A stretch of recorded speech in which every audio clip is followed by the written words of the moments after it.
este es un prospecto, lo que vamos a ver. Vamos a verlo pues relativamente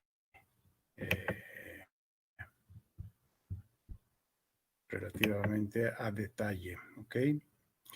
Lo primero que viene en el prospecto de información viene la clasificación de la sociedad o del fondo. Viene que se trata de un fondo de corto plazo gubernamental, y donde vienen quiénes son los posibles adquirientes, vienen las clases y series accionarias. Por ejemplo, ahí pueden estar viendo, sí se ve la presentación, ¿verdad? Sí. Sí. Ok. Gracias. Vienen los posibles adquirientes, las personas físicas, las personas morales y las personas morales no sujetas a retención, mejor conocido como exentas, y fondos de fondos, es decir, si hay algún adquiriente, por ejemplo, que haya un fondo de Bancomer que quiera comprar este fondo para tener una cartera diversificada, también lo puede hacer. Viene la parte de los adquirientes, después viene lo que alguna vez me preguntaron, las series o subseries. Viene, el F viene en este ejemplo, para las personas físicas, viene descrito como F0, FC0, FD0, F-0, F más 0 y F7.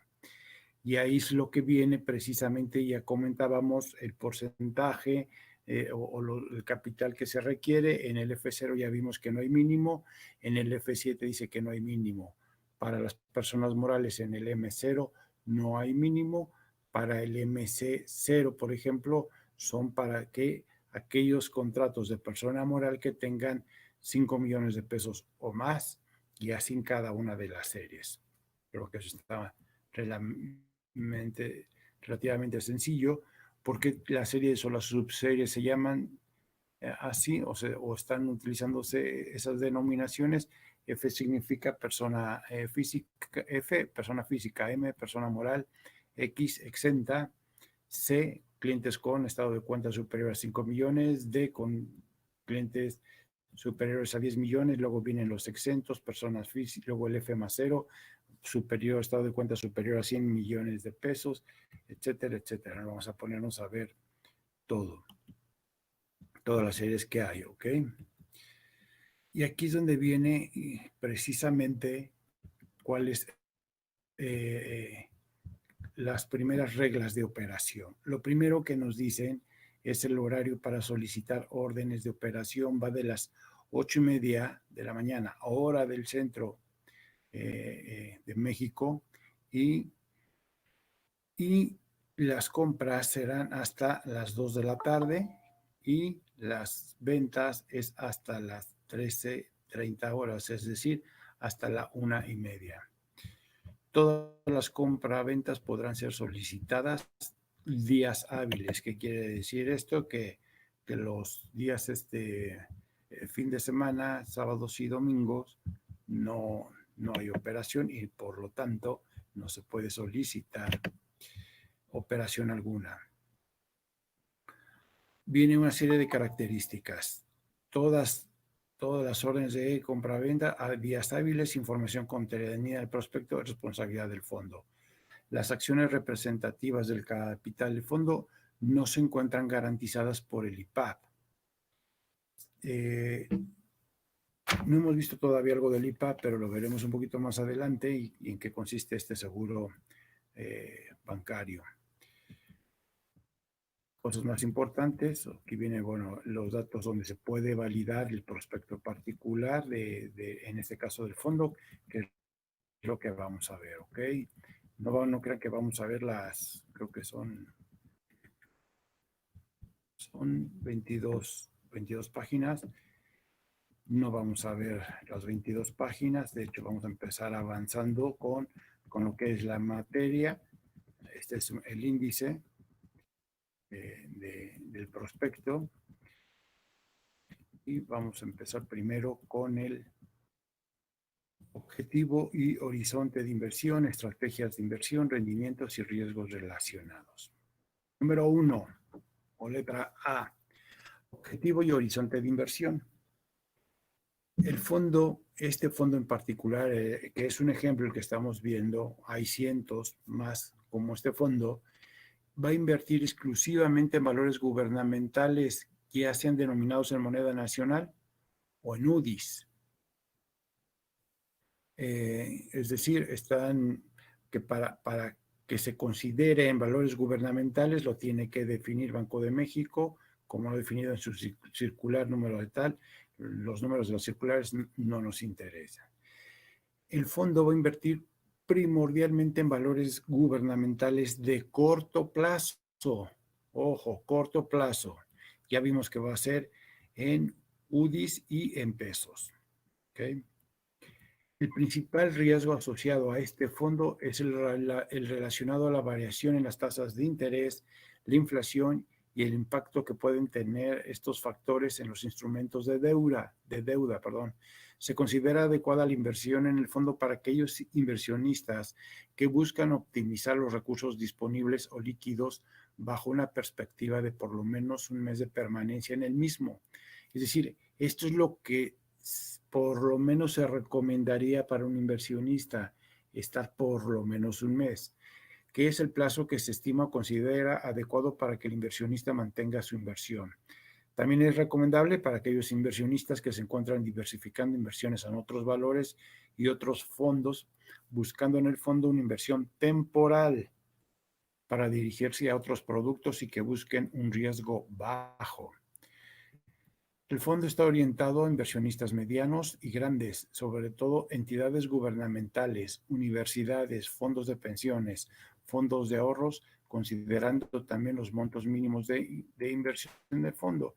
¿Por qué está considerado para este tipo de inversionistas? Porque generalmente, por ejemplo, un fondo de ahorro que se le va a repartir a los trabajadores puede ser una vez al año, puede ser 2 veces al año. No puedo comprarle nada que implique un mayor nivel de riesgo. Por eso la mayor parte de los fondos de ahorro buscan que los ahorros de sus trabajadores estén invertidos en valores gubernamentales. ¿Okay? ¿Cuál es la política de inversión? El fondo tiene una estrategia de administración activa. Esta estrategia activa significa que el fondo toma riesgos buscando aprovechar oportunidades de mercado para tratar de incrementar su rendimiento por arriba de su base de referencia. El fondo invertirá exclusivamente en los instrumentos clasificados como valores gubernamentales denominados, otra vez en moneda nacional o en UDIs, de la más alta calidad crediticia. ¿Se acuerdan que vimos la semana pasada las calificaciones AAA? Considerando el primer nivel que otorgue una agencia calificadora con los cuales proporcionará liquidez a sus inversionistas. Todos estos cuentan con una amplia y profunda operación en los mercados, permitiendo otorgar una alta liquidez. ¿Qué quiere decir? Que este fondo podrá tener a lo mejor algún papel AA, pero la gran mayoría de los papeles que conformarán este fondo deben de tener calificación crediticia local AAA.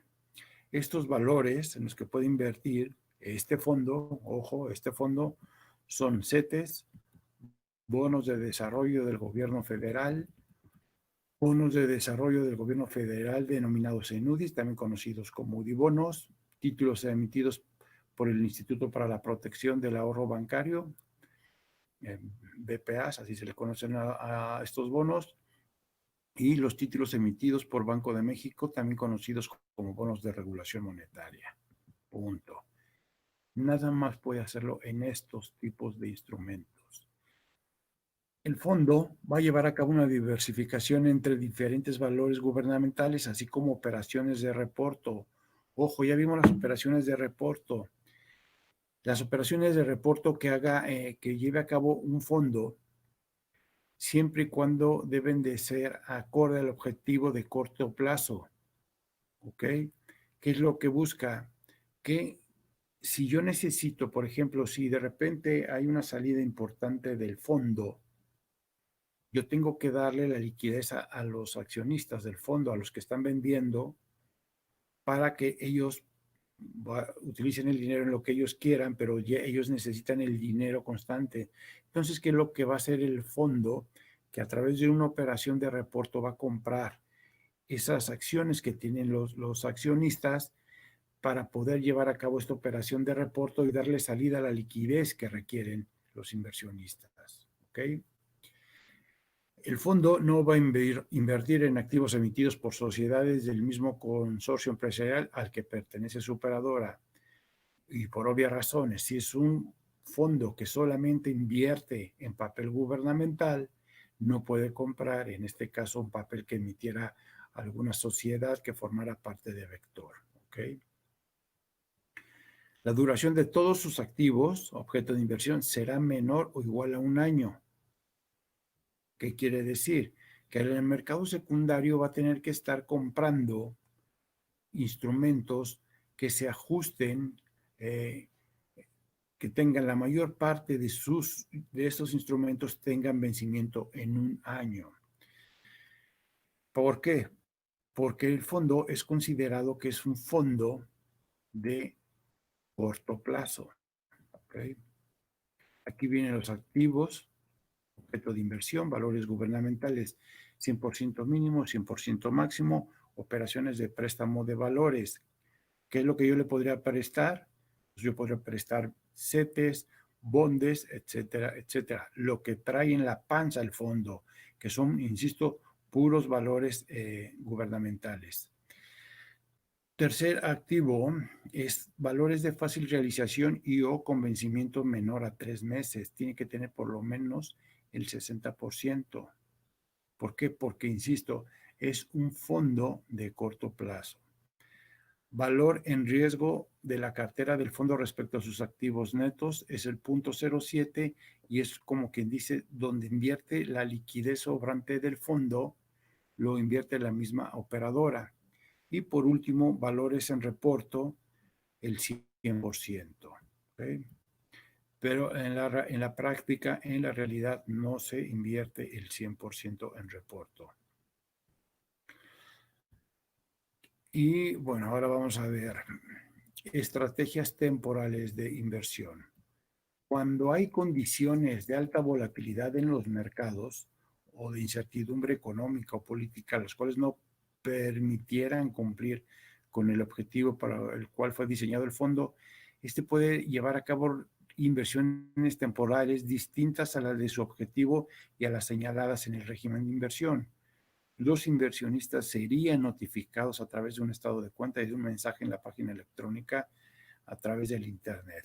¿Okay? Riesgos asociados ahí a la inversión, esto es lo que veníamos platicando ya desde la semana pasada. Los riesgos a los que este tipo de fondo de deuda, exclusivamente de deuda, tienen que ver con la caída o la baja en los precios de los instrumentos de deuda. ¿Se acuerdan que les comentaba qué pasaba si subían la tasa de interés? Que el precio del instrumento iba a bajar. Y esto se puede ocasionar por diversos factores de orden económico, político, social, y no solamente nacionales o domésticos, sino inclusive de escala global, como actos terroristas de alcance internacional que impacten de manera negativa en las expectativas y confianza de los inversionistas. Además, el fondo estará expuesto al riesgo derivado por los movimientos adversos en la inflación. Lo anterior debido a que el fondo podría estar invertido en UDIs.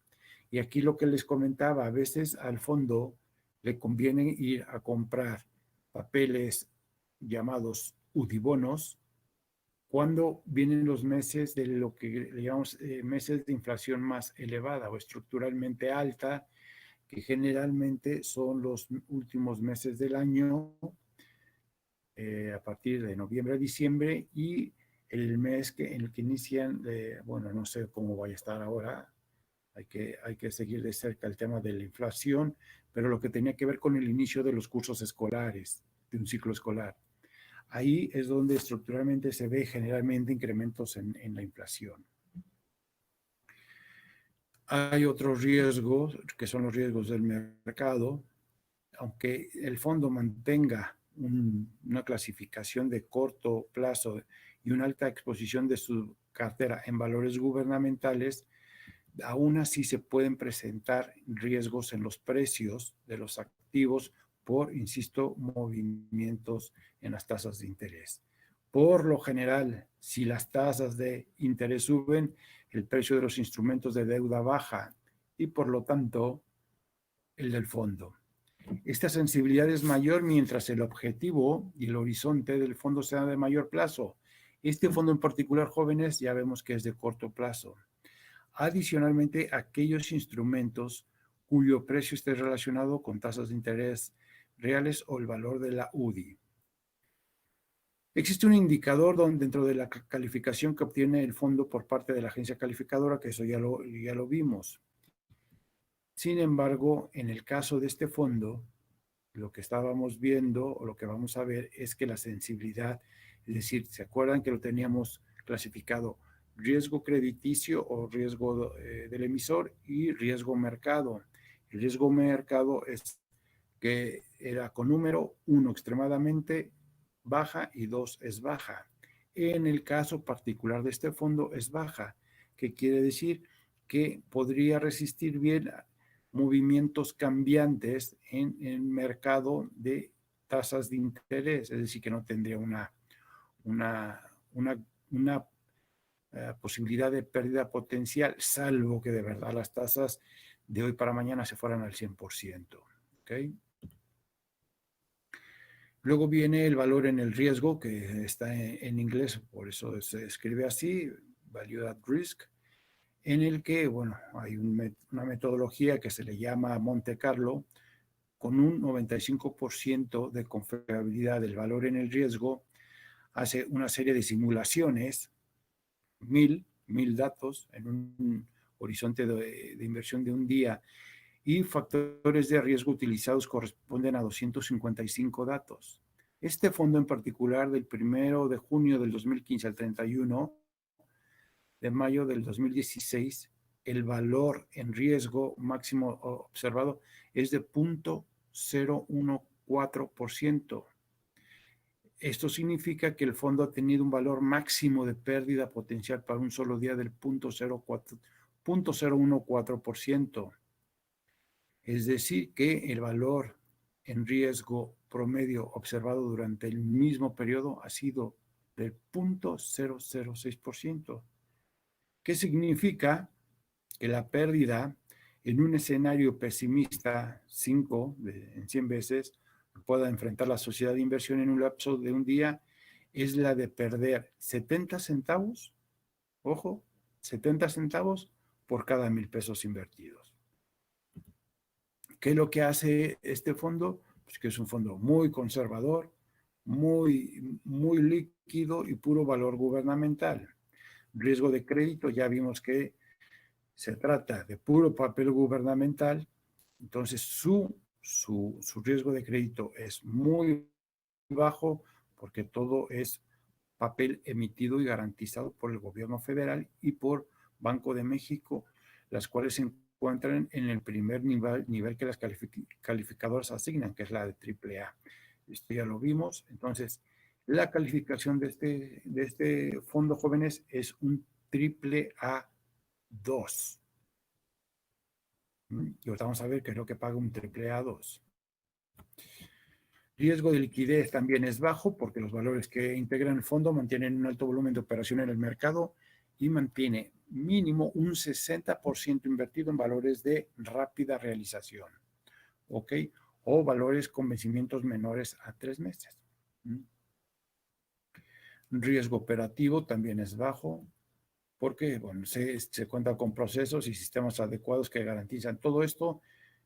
Lo operan todos los fondos. Riesgo de contraparte también es un riesgo bajo debido a que el fondo y la operadora del fondo lleva operaciones con las contrapartes que tienen la misma calificación que ellos, es decir, que la mayoría. Pérdida en condiciones desordenadas de mercado. Ojo con esto. el fondo ante condiciones muy desordenadas, y de verdad tendrían que ser muy desordenadas del mercado de compras o ventas significativas e inusuales de sus propias aplicaciones, podrá aplicar al precio de evaluación de compra o de venta de las acciones emitidas según se trate, de acuerdo al procedimiento establecido en el prospecto genérico. ¿Qué significa esto? Que si de repente hay condiciones de verdaderamente terror en el mercado y la gente quisiera salir a vender este fondo, dentro del prospecto genérico viene una política en la que puede aplicar un más menos 2% al precio del fondo, al precio del título del fondo. ¿Qué significa? Que si, por ejemplo, las tasas realmente se fueran al 100%, en el ejemplo que les puse, un verdadero desastre bursátil y financiero, si yo quisiera venderle este fondo, el fondo puede aplicar ese clausulado en el que dice, si yo te voy a dar la liquidez, pero te voy a vender, te voy a tomar el precio de las acciones del fondo un 2% por debajo del precio del último precio. ¿Por qué lo hacen? Precisamente para proteger al inversionista que se está quedando.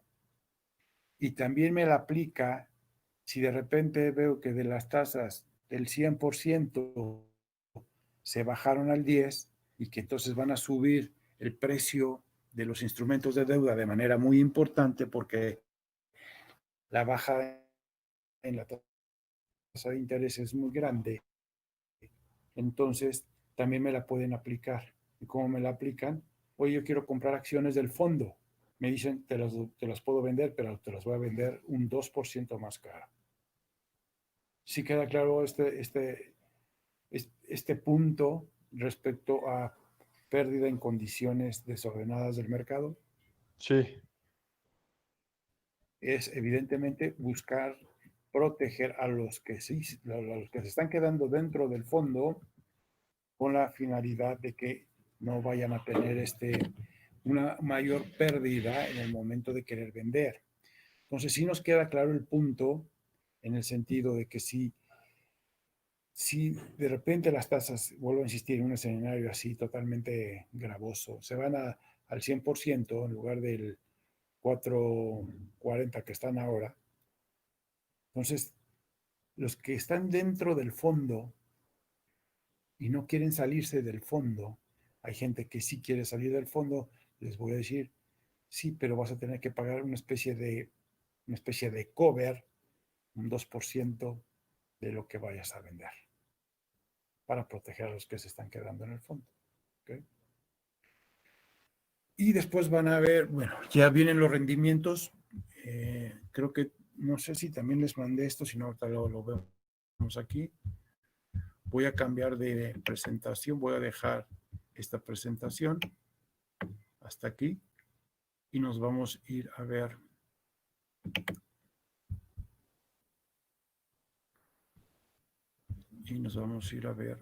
otra presentación.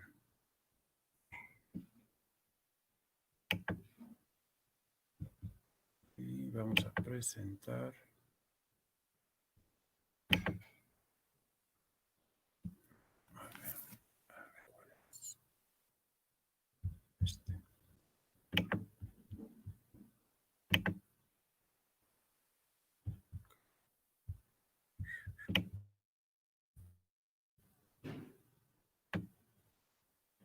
¿Se ve la presentación, jóvenes?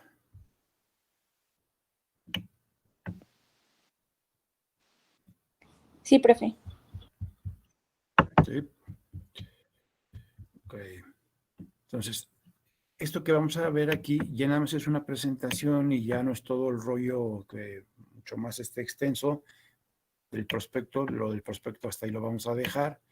Pero, por ejemplo, aquí me vienen de manera muy resumida, como un DC, documento, información clave para el inversionista, el objetivo del fondo: invertir en valores gubernamentales, en pesos y en UDIs. Me dice cuáles son las características: valores gubernamentales de corto plazo. Luego viene la calificación, en este caso viene la calificación de Standard & Poor's. me dice que es ya después veremos porque Standard & Poor's tiene otra manera de calificar. Tiene el riesgo crediticio en MX AAA y el riesgo de mercado MX S1, sensibilidad 1. Plazo de inversión mínimo sugerido 30 días, liquidez mismo día. Y lo único que me dice, vamos a ver, bueno, las reglas de operación, compras y ventas 8:30 de la mañana, las compras de 8:30 a 2 y las ventas de 8:30 a 1:30. La liquidación es mismo día. Ahora lo que quiero que vean son los rendimientos.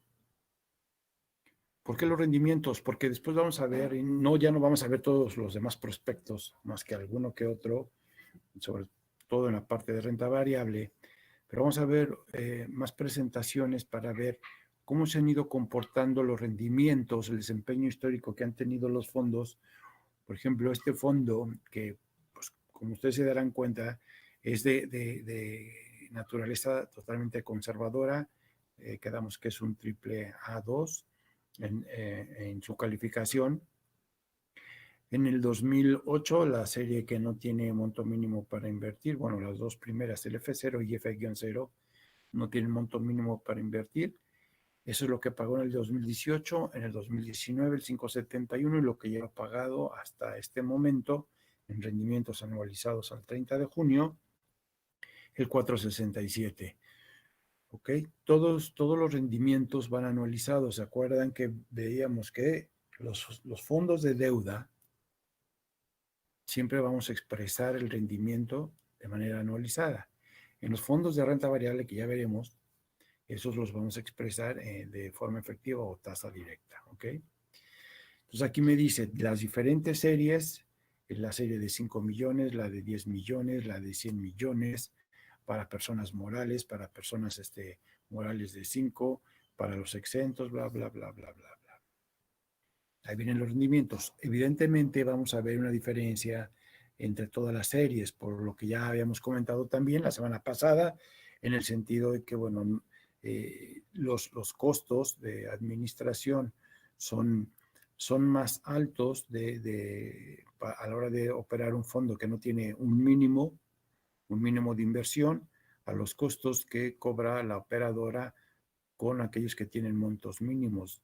Esos costos, cuando yo tengo un fondo que nada más son de 100 millones para arriba, pues como son menos clientes, evidentemente, pues el costo de la administración es menor que, por ejemplo, que en la serie F0. En la serie F0 hay miles, literalmente miles de ahorradores. ¿Ok? ¿Dudas hasta aquí?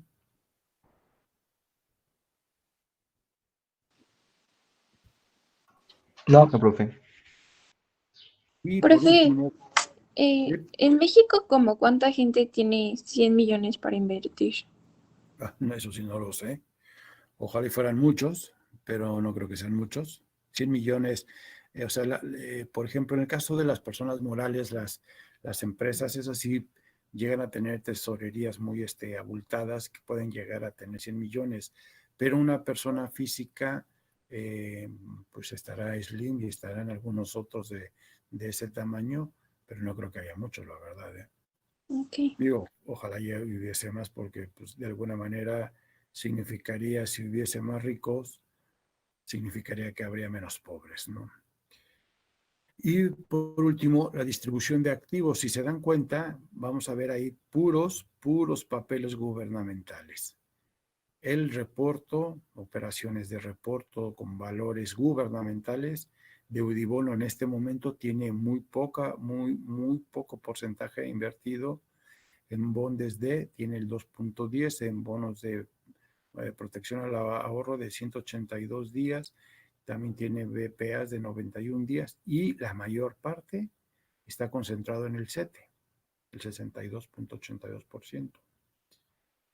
Y por último, estamos viendo los datos, los últimos datos que tengo el 2020 y los vamos a ir a comparar con los datos del 2019.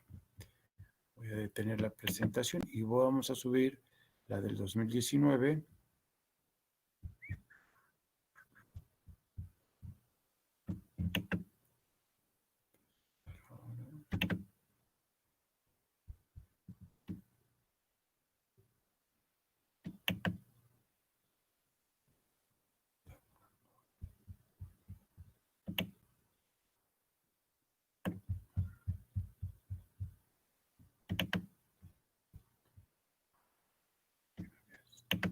¿Es esta?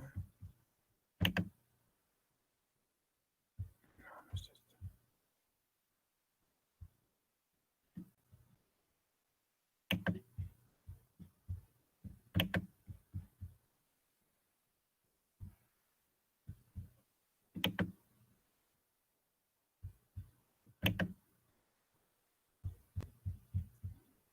Sí, debe de ser esta.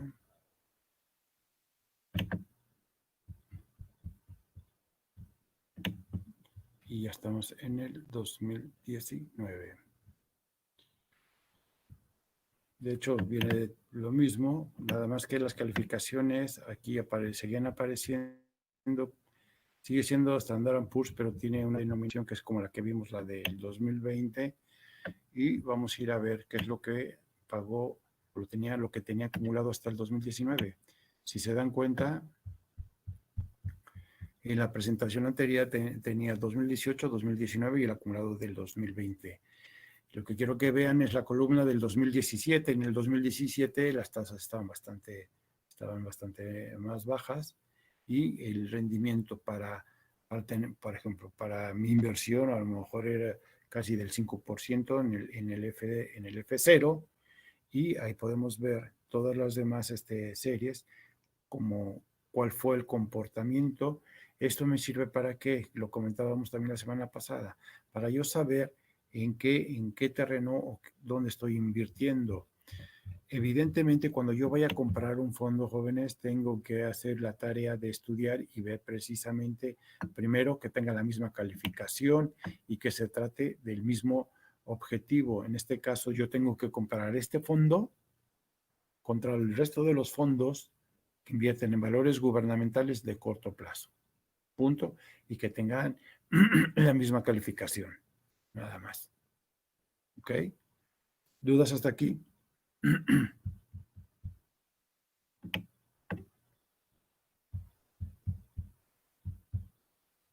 ¿Me escuchan, jóvenes? Sí, todo bien, gracias. Ok, jóvenes. Pues mañana nos vemos a las 7 de la tarde. Sí, profe. Una pregunta, nada Sí, más, digo, no sobre lo que puso ahorita. ¿Vamos a ver algún prospecto de renta variable? sí, también. Ok, Sí, nada por más era supuesto. eso, gracias.